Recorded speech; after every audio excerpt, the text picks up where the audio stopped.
날씨가 비가 와서 그런지 별로 안 오신 것 같아요. 이게 법정 교육도 아니고 자발적으로 오시는 거잖아요. 그죠? 네, 그랬다 보니까 굉장히 수강생들이 굉장히 많았었는데 오늘 비 와서 좀 덜 오신 것 같아요. 신청하시고. 그런가요? 거의? 네. 네, 여러분 어려운 발길 하셨으니까 제가 3시간 동안 그래도 최대한 많이 제가 가르쳐 드릴 테니까 많이 배워 가시고요. 이번 시간이 이제 점심시간 식사하시고 강의 들으시는 거잖아요. 지금은 아무리 재밌는 영화를 틀어드려도 주무실 시간. 그죠? 너무 피곤하시고 하니까 정 졸리시다 싶으시면 주무셔도 됩니다. 주무시고 다음 시간에 막 졸린 거 억지로 참고 듣다가 힘든 것보다 차라리 좀 주무시고 다음 시간에 자세히 들으시는 것도 괜찮은 방법일 것 같아요. 그래서 오늘 제가 그 3시간 강의를 해드릴 건데요. 먼저 하자 판정 기준하고 하자 보수 사례로 2시간. 그 다음에 마지막에 여러분 공사 발주 계약 실무하실 때 여러분들이 이미 내용들을 너무 많이 알고 계셔서 여러분들이 뭐 실수하신 거라든지 딴 단지에서 놓친 것들 이런 거 위주로 제가 강의를 드리겠습니다. 저는 주택관리공단에서 근무하고 있고요. 그 회사는 그 경남혁신도시 진주에 있습니다. 그래서 지금 진주에서 올라왔고 제가 그래서 하여튼 3시간 동안 열심히 강의를 드리겠습니다. 자, 하자 판정 기준 및 하자 사례인데 그 하자 판정 기준이요. 처음에 이제 2015년에 이제 그 발의가 됐을 때 하자 회사, 그러니까 시행사하고 여러분들하고 이게 너무 많이 싸우다 보니까 기준이 없는 거예요. 어떤 게 하자인지 어떤 게 하자가 아닌지에 대해서 기준이 없다 보니까 2013년에 이제 처음으로 국토교통부에서 하자 판정 기준을 만들어서 서로 이해를 많이 해서 좀 덜 싸우게 하자는 취지로 했던 거죠. 근데 2013년에는 말 그대로 지침이었어요. 지침. 뭐 강제적으로 이거를 준용해서 뭐 사법성을 부여한다든지 이런 기능이 전혀 없었습니다. 그렇지만 이게 조금씩 개정이 되면서 3차 최근 거죠. 2016년부터는 약간 준사법적인 성격을 주는 거죠. 그래서 지금은 거의 법원에서도 저거를 준용을 해서 많이 판정을 내리고 있습니다. 그래서 지금은 많이 강화가 되었다. 자, 그래서 제가 이제 설명을 드리면 하자 판정 기준의 목적은 이게 전부 다 해당되는 건 아니고요. 국토교통부에 하자 분쟁 조정 위원회라는 데가 있어요. 거기서 올라오는 건에 대해서 우리가 이렇게 심사를 하겠다라는 얘기거든요. 그러니까 이게 범용적으로 쓰진 않지만 그래도 준용이 많이 되고 있다. 자, 그래서 여기 보시면 하자에 관한 분쟁을 신속하고 공정하게 심사 및 조정하는 게 가장 큰 목적이다. 자, 여러분도 이 내용을 숙지해 놓으시고 업체도 이 내용을 숙지를 해 놓는다면 이건 하자가 아니구나. 이건 하자구나. 서로 사전에 인지가 되기 때문에 서로 분쟁의 여지가 많이 줄어든다는 거죠. 그래서 목적이 있는 거고요. 자, 그 다음에 그 2가지가 있습니다. 심사제도, 여기 보시면 이 큰 제목 놓치지 마시고요. 심사제도가 있고 분쟁조정제도가 있어요. 그래서 먼저 심사제도를 말씀을 드리면 여기 막 주저리 막 제가 막 써놨는데 하자인지 아닌지 판정을 해주는 거예요. 하자 심사제도는 여러분들이 생각하는 하자, 이건 분명히 하자인데 업체선 하자가 아니라고 얘기를 하고 이럴 때 이게 하자다 아니다라는 거를 판정을 해주는 게 하자 심사제도입니다. 여기 보시면 하자 여부를 판정하는 것을 심사제도라고 하고요. 자, 주관부서는 국토교통부 하자 분쟁 조정위원회고요. 신청 사유는 사업주체, 시공사죠. 시공사가 여러분이 신청한 하자에 대해서 야, 이거 하자 아니야 라고 주장하는 경우, 또 사업주체가 하자 보수를 안 해요. 하자가 아니라고. 그래서 거부하는 경우. 그 다음에 여러분들 경우에는 업체에서 분명히 적법하게 시중에서 통용되는 하자 보수 방법으로 하자를 해줬음에도 불구하고 여러분들이 우기시는 거죠. 야, 이거 아니다. 더 많이 하자 보수를 해줘야 된다라고 우길 때 시공업체도 여기다가 하자 심사를 신청을 할 수가 있어요. 그래서 이렇게 세 가지가 있고요. 또 보시면 사업 주체하고 설계자, 이제 자기네끼리 싸우는 거죠. 설계사하고 사업 주체끼리 싸울 때도 신청을 할 수가 있고요. 나머지 그 밖의 건축물 및 시설물에 관해서 하자 여부를 다투는 경우에 심사제도를 활용할 수가 있습니다. 자, 그 다음에 효력은 하자로 판정 시에는 반드시 하자 보수를 해줘야 되고요. 안 했을 때는 1,000만 원 이하의 과태료를 내고 다시 보수를 해줘야 돼요. 그러니까 약간 준사법정 기능이 있는 거죠. 자, 과태료 부과권자는 관할 지자체장. 그 다음에 하자분쟁조정위원회 가시면 여기 하자관리 정보 시스템이 있거든요. 여기에 이제 등록하도록 하게 돼 있습니다. 자, 그 다음에 누가 신청을 할 수 있느냐? 입주자도 할 수 있고요. 다만 입주자는 전유 부분만. 그 다음에 입주자 대표 회의는 공유 부분만 신청할 수 있습니다. 그래서 이렇게 잘 보시고요. 그 다음에 사업주체라든지 설계자, 감리자 누구나 신청을 할 수가 있습니다. 자, 그러면 대상 건축물은 뭐냐? 공동주택, 여러분들이 관리하고 계신 공동주택. 그 다음에 사업계획 승인받은 단독주택, 여러분이 지신 단독주택 말고요. 사업계획 승인받은 단독주택. 그 다음에 주상복합 건축물, 그 다음에 집합건물. 이게 다 해당 건물이 됩니다.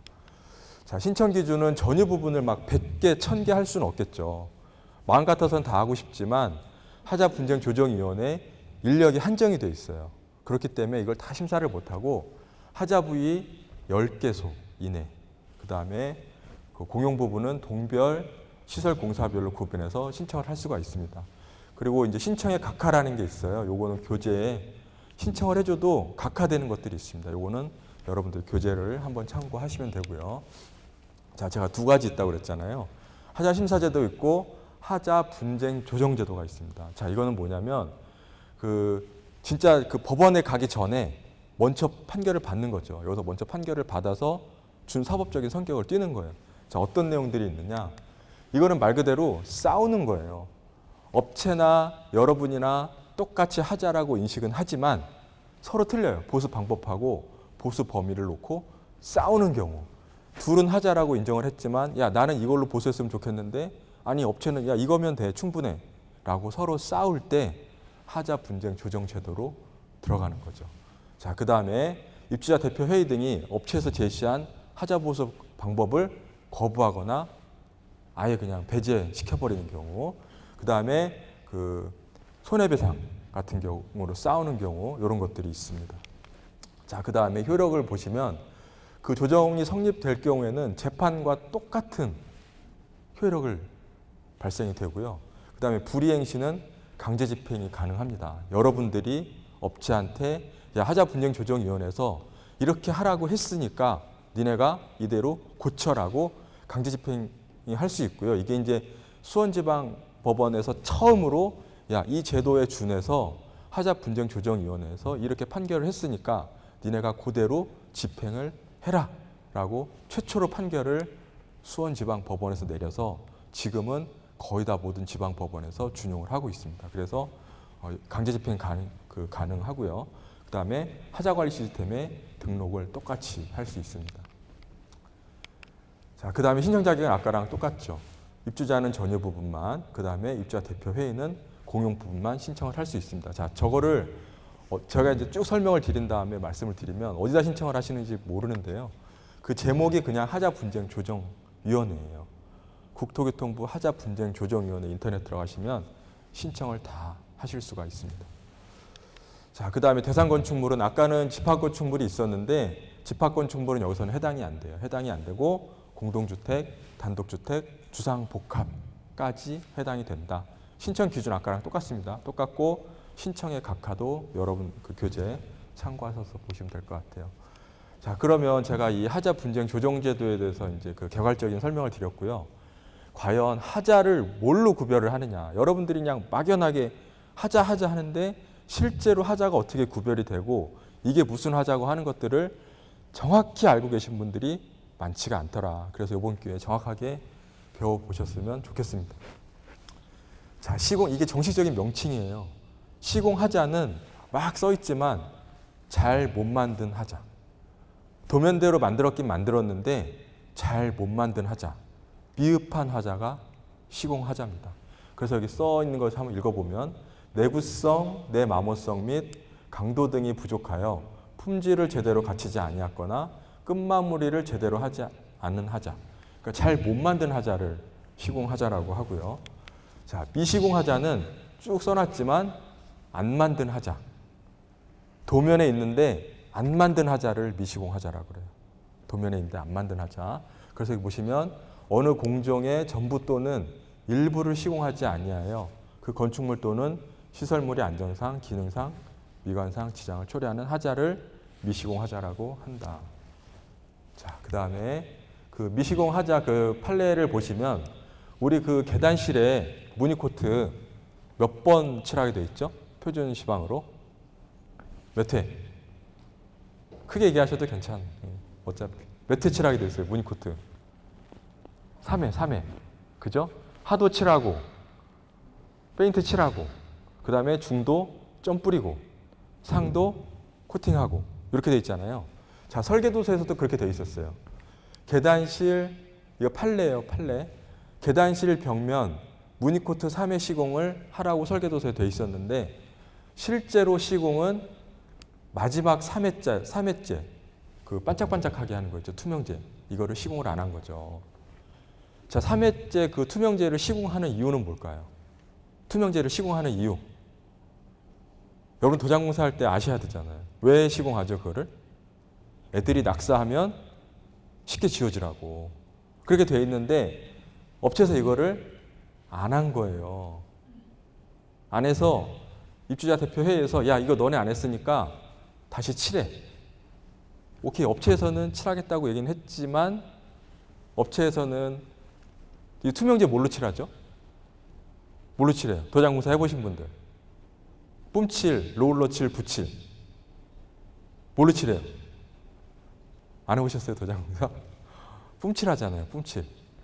99% 아니 100% 뿜칠입니다. 근데 입주자 대표 회의에서는 롤러칠을 하라고 한 거죠. 롤러칠을. 야, 롤러칠이 뿜칠보다 인건비가 몇 배 비싸다? 몇 배 비싸요? 5배. 5배가 비싸요. 그러니까 1,000원이면 할 수 있는 거를 입주자 대표 회의에서 야, 5,000원 들여서 공사해 라고 한 거예요. 자, 이래서 업체에서 못하겠다고 그러죠. 당연히 못하겠다고 그러죠.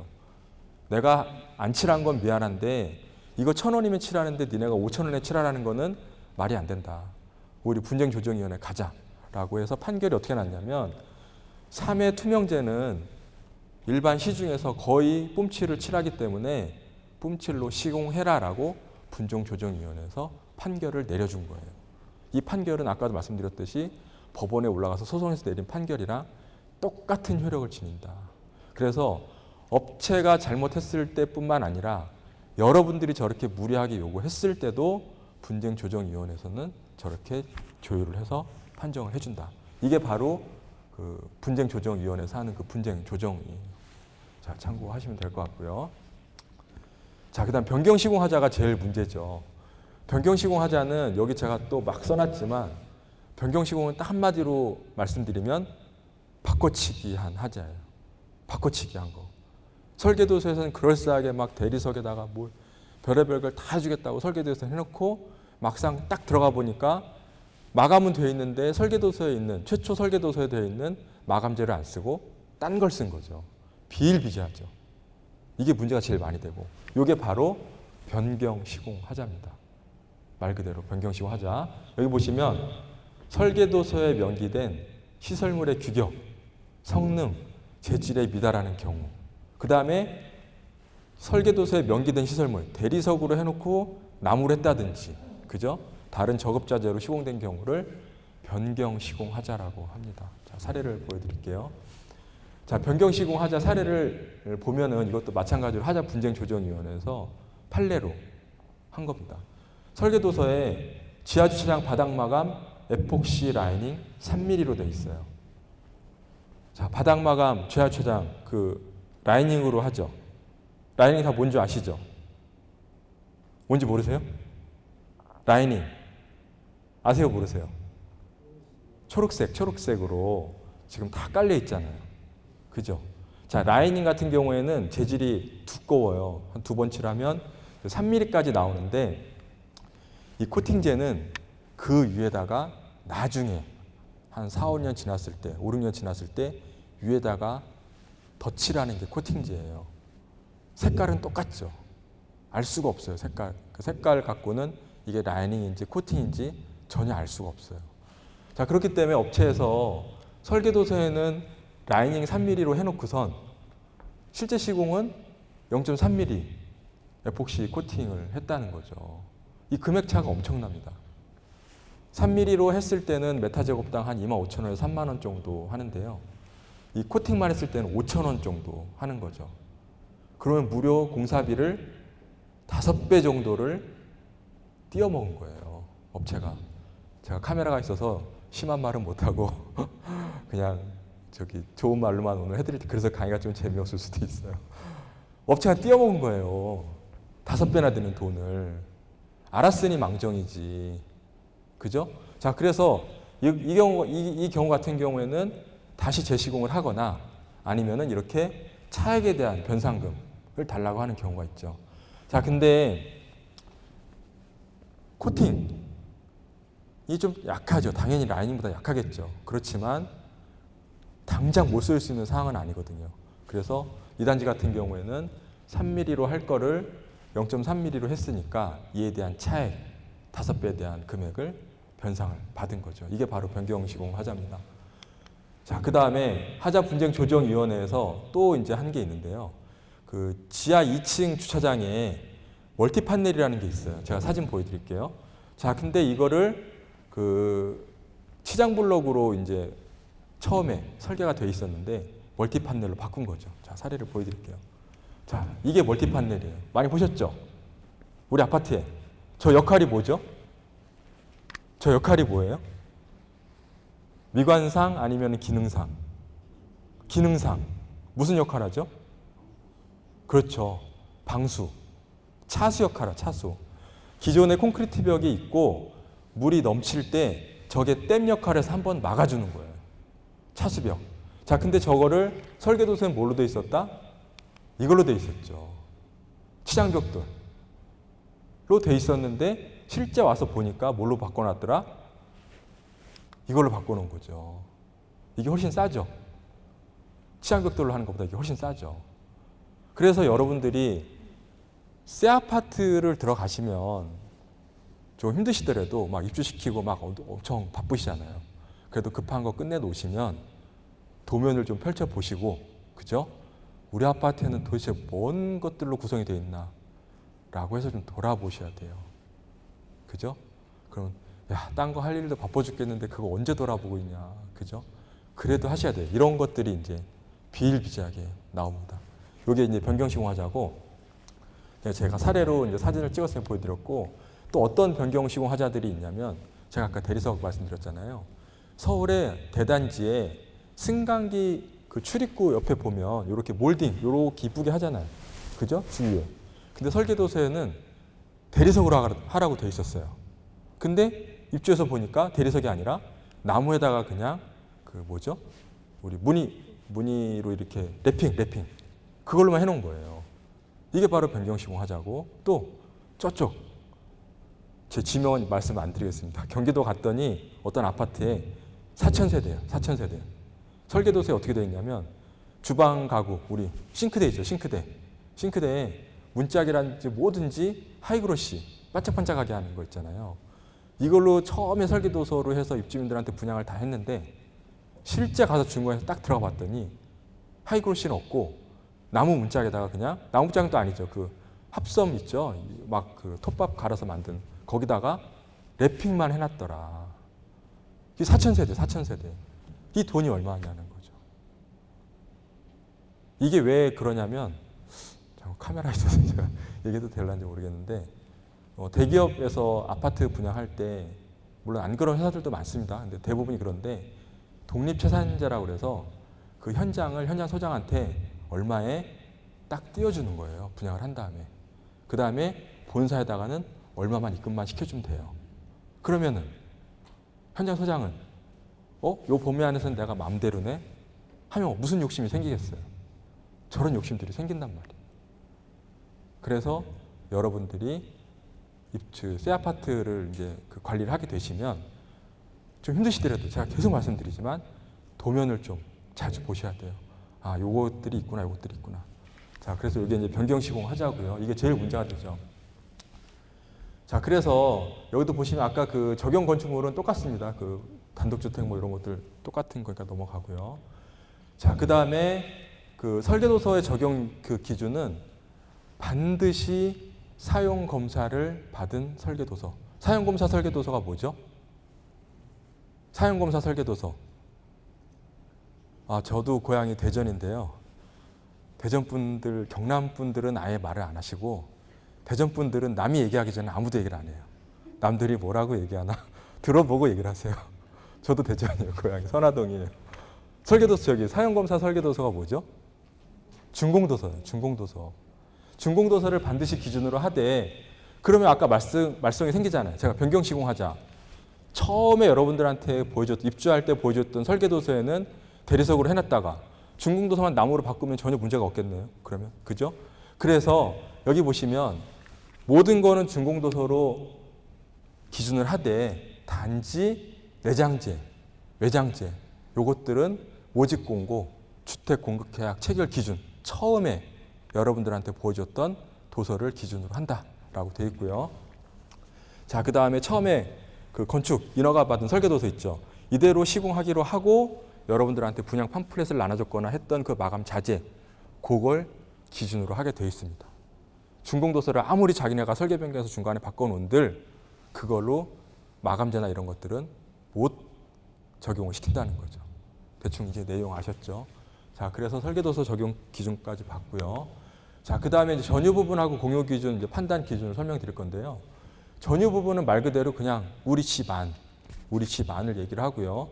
그 다음에 외벽, 다른 세대 등과의 그 경계벽 및 바닥에 안쪽에 설치된 각종 시설물, 그 다음에 외벽에 설치된 창호까지 우리 집으로 포함을 한다. 전유 부분이요. 자, 그 다음에 전유 부분 중에서 좀 헷갈린 것들 있죠. 계량기가 설치된 배관 배선. 이거는 그 계량기 가기까지 전. 그 다음에 오수관하고 배수관하고 우수관들이 두 집이 합쳐서 Y관으로 만나잖아요. T자관이나 그 가기까지 전을 전유 부분으로 보겠다라는 얘기입니다. 자, 여기서 이게 계량기고요. 여기가 이제 우리 집 들어가는 데예요. 여기가 계량기고. 자, 그럼 전유 부분이 어디까지죠? 전유 부분 어디까지세요? 여기까지. 계량기까지. 그럼 계량기는 전유 부분이다, 공유 부분이다? 공유 부분이에요. 그래서 장기선 계획에 의해서 배관 교체 공사를 하실 때 계량기까지만 장기선 충당금을 쓰셔야 되는 거예요. 아셨죠? 이 이후로는 고치고 싶어도 장기선 충당금으로 못 쓰고 여기서부터는 세대에서 돈을 내시면 고치는 거고 여기까지만 장기선 충당금으로 쓴다. 그 다음에 아까도 말씀드렸듯이 Y자관하고 T자관도 여기서 만약에 만난다 그랬을 때는 이 T자관까지 오는 여기까지만 전유 부분인 거예요. 네, 아셨죠? 그리고 이번 기회에 전유하고 공유 부분 확실히 아셨으면 좋을 것 같고요. 예, 그 다음에 또 우리 집 이거는 건축법이랑 조금 틀려요. 하자 판정을 하기 위한 전유 부분하고 공유 부분을 나눈 건데 우리 집 안에 있는 내력벽, 기둥, 바닥, 보 이건 왜냐하면 전 세대들이 구조적으로 같이 활용을 공유를 해야 되는 거기 때문에 이걸 이제 그 건축물의 구조부는 전유 부분으로 보고요. 또 공유 부분으로 보고요. 공유 부분 우리 집 안에 있다 하더라도 그 다음에 스프링클러. 이 스프링클러도 우리 집 천장에 있지만 공유 부분으로 봅니다. 스프링클러도 하자 판정 기준 할 때 법적으로는 좀 틀려요. 그래서 요거는 참고하시면 될 것 같고요. 자, 그 다음 이제 제가 지금까지 그 계획에 대해 설명을 드렸고 실제로 하자 판정 그 항목별로 어떻게 하자 판정을 하고 어떻게 보수를 하는지에 대해서 설명을 드리겠습니다. 자, 콘크리트 균열 하자는 그 균열 범위는 교재에 다 있어요. 0. 몇 밀리는 어디 부분 다 돼 있으니까 참고하시면 되고 자, 근데 이제 교재에 보시면 0.3mm로 돼 있을 거예요. 그 균열폭이 3mm, 0.3mm 이상은 다 하자로 보는데 0.3mm 미만이라도 0.1mm 그 균열에서 누수가 동반된다든지 그 균열이 0.1mm지만 그 바로 뒷부분에 철근 길이 방향으로 그 균열이 났다든지 할 때는 미리수에 상관없이 전부 다 철근 콘크리트 균열 하자로 보겠다는 얘기입니다. 이게 다 그 국토교통부 하자 판정 기준에 있는 책을 그 지침을 제가 요약을 한 거니까 꼭 오늘 가서 이거 강의 들으시고 오늘 힘드시면 내일이라도 그 인터넷이나 이런 데서 다운을 받으셔서 한번 접목해서 꼭 한번 읽어보세요. 자, 그 다음에 균열보수 비용 산정은 이건 한번 읽어보시는데 균열폭 0.3mm 이상일 땐 뭐, 철근 100인치일 땐 뭐, 이게 쭉 나와 있어요. 이게 굉장히 잘 해놓은 게 그냥 무조건 균열이 나면 뭐 이걸로 해라 저걸로 해라 막 지금까지는 싸웠단 말이에요. 근데 여기서 명쾌하게 0.3mm 이상일 때는 반드시 충전공법으로 보수를 하고, 그죠? 관통일 때는 줍식으로 하고, 뭐 콘크리트 방락 들뜬 부위는 단면 복구로 해라. 그 다음에 여기 보시면 미관을 해치는 미세균열, 망상균열은 도포식으로 해라. 이게 그냥 바로 우리 퍼티치라는 거예요. 잔균열. 그래서 이렇게 균열 폭별로 그 다음에 유형별로 보수 방법을 정해놓기 때문에 전혀 업체랑 싸울 필요가 없다. 싸울 필요가. 그래서 새 아파트 하자뿐만이 아니라 여러분들이 장기선 충당금을 가지고 공사를 하신 도장 공사에 대해서도 얼마든지 이거를 접목을 해서 적용을 하실 수가 있는 거죠. 그죠? 자, 그 다음에 균열 보수 그 비율에 따른 도장 그 보수 범위인데요. 만약에 균열 길이가 1m가 나왔다. 1m가 나왔다 그러면 보수 폭에다 그 길이에다가 보수 폭 30cm 요거를 곱한 값을 보수 면적으로 보는 거예요. 1m면 0.3 제곱미터가 되겠죠. 그죠? 보수 폭이 30cm니까. 자, 이렇게 해서 전체를 다 구해봤더니 우리 아파트 면적이 10,000제곱인데 도장 칠할 면적이 10,000제곱인데 2,000제곱 이하로 나왔다. 그럼 부분 보수로 부분 도장으로 보수를 하는 거고요. 우리 연면적이 절대 아닙니다. 도장 칠할 면적을 말씀드리는 거예요. 도장 칠할 면적이 10,000제곱인데 30,000제곱이 나왔다. 그럼 30% 넘어가, 20% 넘어갔잖아요. 그때는 고기만 보수하는 게 아니라 전체를 보수해라 라는 얘기예요. 전체를 보수해라. 아셨죠?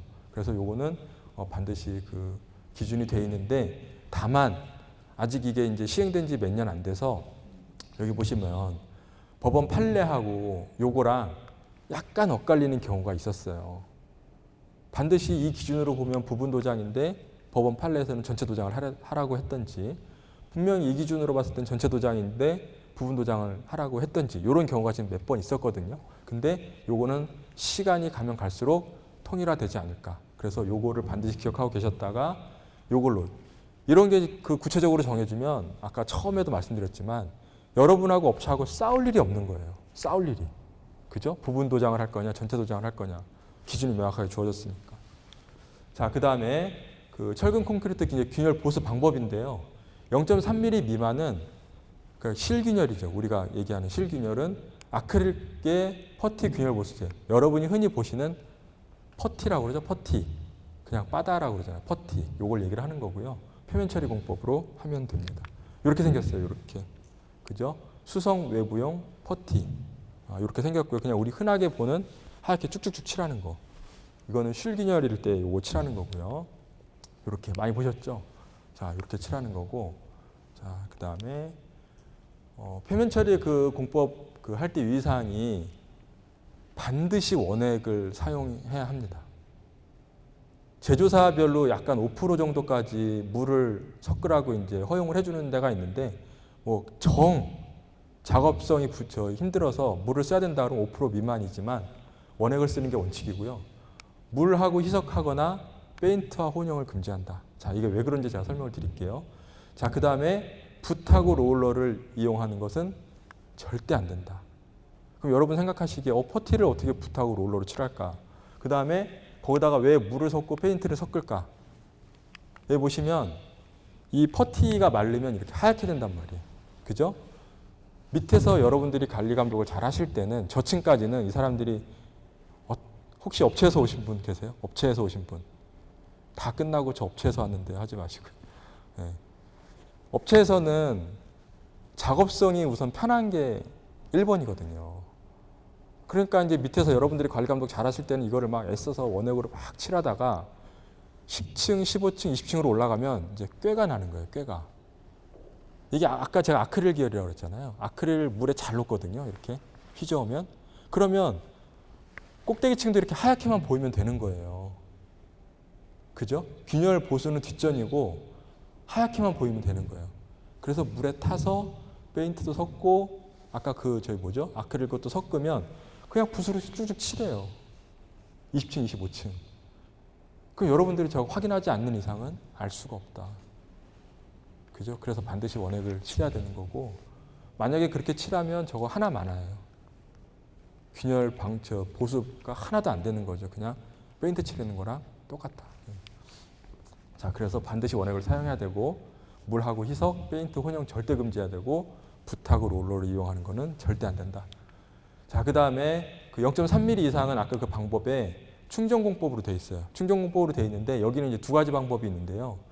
탄성 고무 퍼티 균열 보수제 플러스 아까 보여드렸던 표면 처리제를 같이 쓰거나 마지막에 고탄성, 이거는 둘이 따로 쓰는 거예요. 요거 하나예요. 고탄성 기능성 퍼티 균열 보수제. 자, 이거를 먼저 설명을 드리면 고무 퍼티제는 말 그대로 굳으면 젤리 같아요. 젤리. 말랑말랑.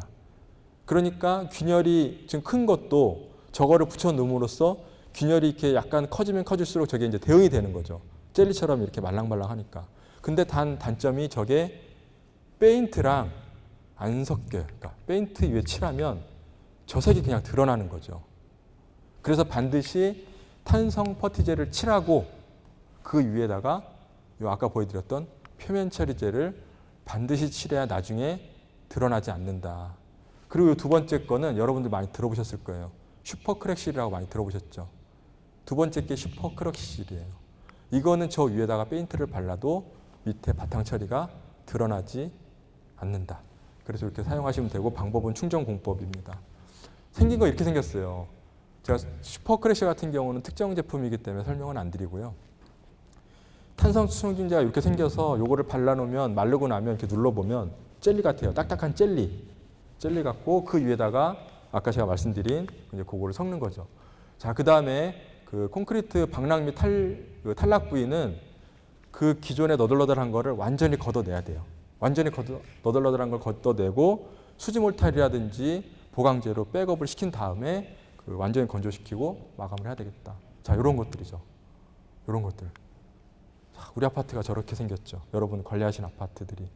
자, 이런 데를 그냥 아까 제가 보여드렸던 퍼티제라든지 이런 걸로 해놓으면 당장은 지금 그냥 메꾸어지겠죠. 근데 6개월도 못 갑니다. 6개월도. 그래서 여기를 어떻게 하느냐? 이거를 다 긁어내고요. 싹 긁어내고 이런 식으로 그 수지 몰탈이라든지 이런 것들로 완전히 마감을 해서 퍼티제를 발라서 이렇게 마감을 시켜야 되겠다. 자, 그 다음에 이 균열보수 사례, 이거는 제가 설명드린 사례는 아닌데 어떤 단지를 제가 이제 행복지원센터 아시죠? 지금 공동중앙지원센터. 그거 제가 이제 공사자문팀장을 4년 정도 했어요. 4년 정도 해서 여러분 단지를 가서 자문을 많이 드렸는데 어떤 단지를 가봤더니 시공하시는 분께서 정말 성심성의껏 좋은 재료를 쓰신 거예요. 이게 뭐냐면 여기 보시면 실리콘 계열. 그러니까 우리 옥상에 물 셀 때 실리콘 계열 실리콘을 이렇게 하면 누수되는 거 막아주잖아요. 이게 훨씬 비싸요. 아까 제가 보여드렸던 그 일반 퍼티라든지 이런 것보다 훨씬 비싼 재료란 말이에요. 그래서 이런 재료로 완벽하게 막아줬어요. 이렇게 물 새는 데가 하나 없는데 실리콘 계열이다 보니까 페인트랑 이거랑 안 맞는 거죠. 저 위에다 페인트를 아무리 칠해야 페인트가 안 먹어요. 그러니까 시공업체께서는 정말 물 안 새게 비싼 자재 써서 완벽하게 막아주셨는데 나중에 마르고 나니까 이런 일이 생기더라. 이거를 하자라고 칠해달라고 하기도 뭐하고, 그죠? 안 칠해달라기도 뭐하고. 자, 이런 데도 반드시 아까 설명드렸듯이 이거를 칠해야 돼요. 아크릴 계열 표면 처리제. 그러니까 아크릴 표면 처리제가 최종 마감이 아닌 경우에는 반드시 최종 마감을 저 퍼티를 반드시 칠해줘야 되겠다. 그죠? 자, 그렇게 해서 이게 그냥 전동에 다 이렇게 돼 있었어요. 이게 빗에 있는 데는 없었죠. 근데 이거를 이제 다시 이제 재보수할 때는 어떻게 되느냐? 이것처럼 아까 그 부분이거든요. 이렇게 아크릴 퍼티, 우리 그냥 빠다라 그러죠. 빠다로 이렇게 다 보강을 한 뒤에 페인트를 칠하면 그게 배 나오지 않습니다.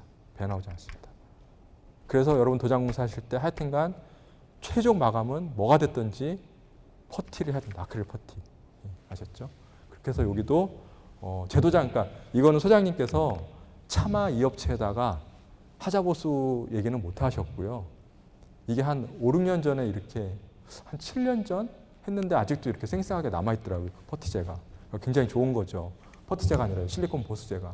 그래서 재도장 공사 하실 때 여기다가 은폐를 하시고 재도장 공사를 하신 거예요. 그래서 이제 설명을 드렸고요.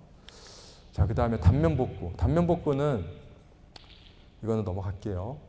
단면 복구는 말 그대로 이렇게 철근이 튀어나왔던지 그 다음에 철근이 떨어졌던지 했을 때 하는 거를 이제 단면 복구라고 하거든요. 자, 여기 보시면 우리 그러니까 옥상이란다. 지하 저수조라든지 공동구, 지하층 가면 이런 현상이 많이 발생이 되잖아요. 자, 이럴 때 중요한 게 이런 거 다 걷어내셔야 돼요. 이걸 전해질이라고 그래요. 전해질. 전해질 같은 거 다 걷어내시고 그 대신 이 철근은 여러분 임의대로 걷어내시면 절대 안 됩니다.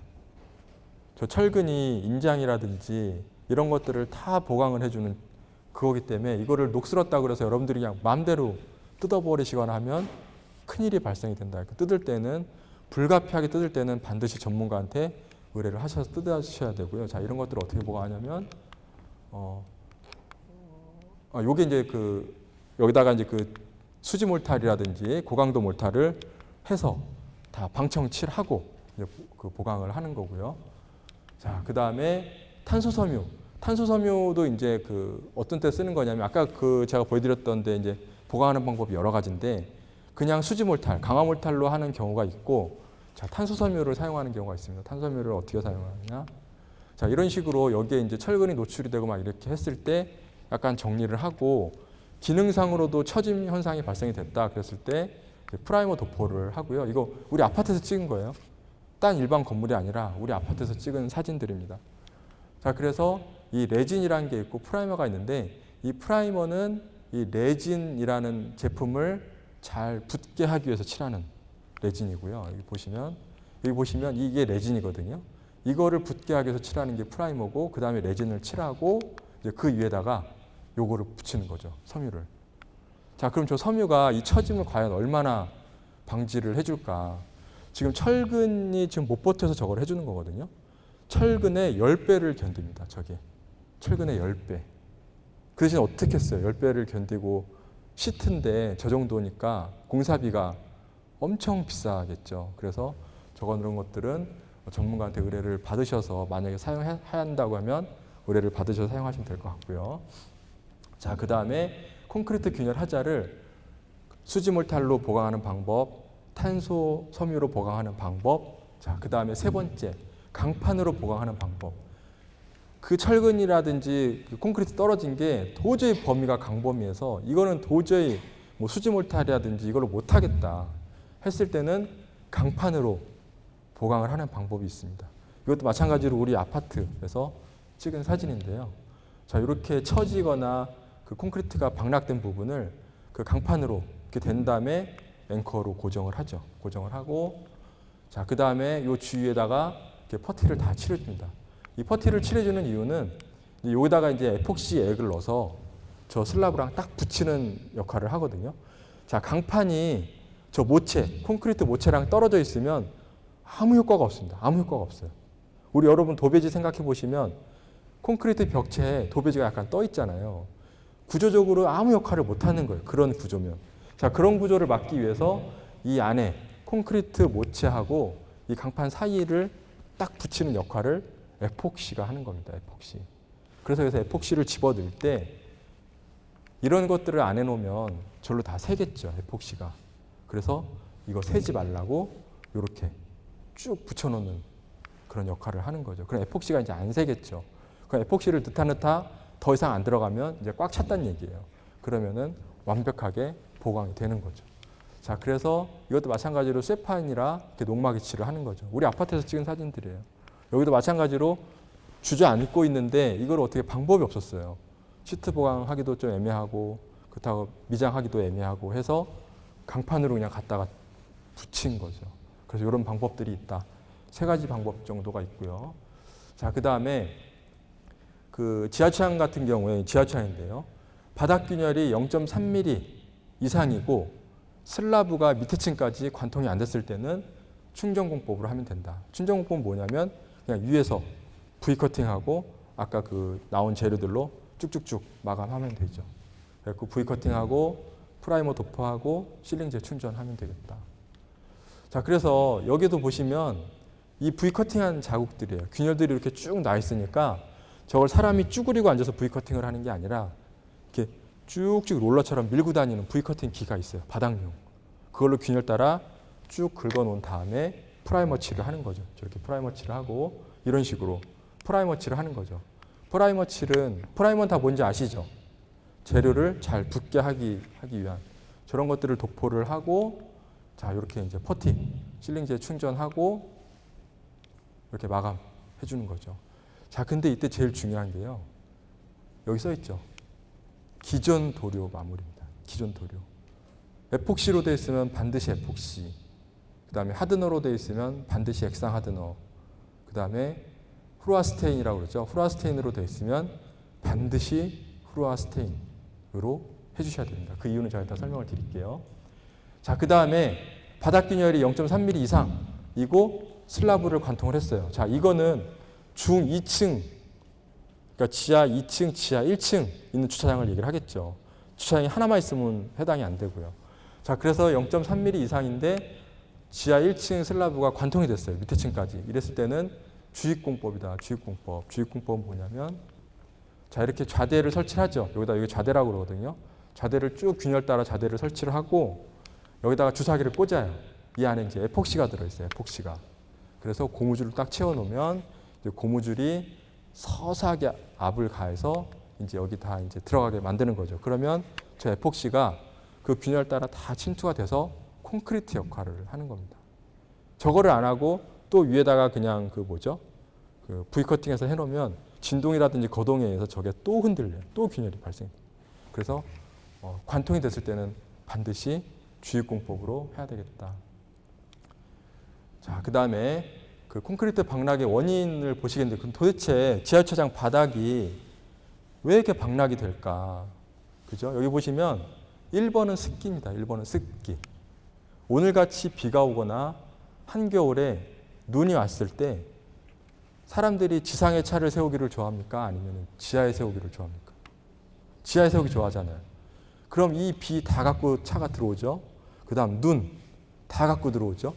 들어온단 말이에요. 이것들이 콘크리트에 계속 공급이 돼요. 물이. 그래서 지하주차장 박락이 가장 많이 생기는 거죠. 그래서 그런 경우가 있고 동절기하고 하절기에 발생되는 자체 결로수가 있습니다. 그래서 콘크리트 박락의 가장 큰 원인이고요. 여기 보시면 바닥에 습기 발생 등에 의해서 계속 물을 갖다에다 뿌리는 거예요. 눈, 비. 그러니까 이제 물이랑 계속 고여 있다 보니까 이렇게 박락이 생기더라. 자, 이런 데는 이제 주입공법으로 들어가야 되겠죠. 자, 여기 보시면 8월에 찍은 사진인데요. 입주하는 아파트, 새 아파트. 8월에 찍은 사진인데 이런 경사지에 데크형 주차장이에요. 데크형 주차장에서 그러니까 지하 1층 주차장은 데크형 주차장으로 지상이랑 오픈돼 있고 지하 2층 주차장은 완전히 땅속에 묻혀 있는데 이쪽은 지상에 가깝고 이쪽은 완전히 산속에 묻혀 있고 하다 보니까 8월인데 이게 다 결로예요. 결로. 차가 없죠. 차가 왜 없냐면 이 사실을 모르고 입주하시는 분이 램프를 내려오다가 이 물에 미끄러져서 차가 돌았어요. 돌아서 이 기둥에 박은 거죠.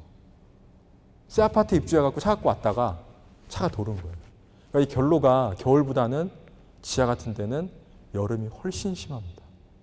그러다 보니까 이게 지금 안 나가잖아요. 빠져나갈 데가 없잖아요. 그러다 보니까 이 지하철장 바닥들이 다 방락이 되고 떨어져 나가는 거죠. 이런 원인들이 있어요. 자, 그 다음에 이동 차량의 거동성. 여기는 차들이 빈번하게 막 왔다 갔다 하는 데라, 그죠? 자, 보시면 이거는 왜 떨어지는지 혹시 추측 한번 해보시면 왜 떨어졌을까요? 여기. 저도 이 원인을 밝혀내는데 굉장히 오래 걸렸어요. 왜 떨어졌을까요? 저기. 그러니까 겨울에, 한겨울에. 여름에는 안 떨어졌어요. 자, 여기 보시면 데크형이에요. 데크형. 여기도 마찬가지로 데크형이고, 여기가 이제 그 판교거든요. 판교인데 판교 눈 많이 오잖아요. 차들이 눈을 다 끌고 들어오는 거예요. 눈을 끌고 들어와서 눈을 다 쏟아내요. 여기다 쏟아내요. 그런 다음에 여기 보시면 오픈돼 있잖아요. 그럼 한밤에 이게 어떻게 되겠어요? 한밤에 여기다 눈 쏟아놓은 거 다 녹잖아요. 그죠? 그럼 이 시축줄눈으로 다 눈이 스며 들어가서 물을 이만큼 먹고 있어요. 그럼 한밤에 저기 어떻게 되죠? 여름철 막 겨울철 영하 13도, 14도 내려가고 하면 얼겠죠. 그러니까 콘크리트가 얼어서 커지는 거예요, 이게. 그거를 아침에 차들이 다 밟고 가는 거죠.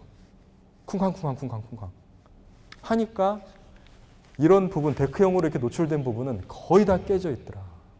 거의 다. 이거는 하자라고 할 수는 없어요. 그죠? 이런 데는 설계가 잘못된 거예요, 설계가. 이거를 다 막던지 어떻게 했었어야 되는데, 그래서 이런 차량의 거동성 때문에 이런 것들이 다 깨지더라. 자, 보수 방법은 10분 쉬었다가 시작하겠습니다.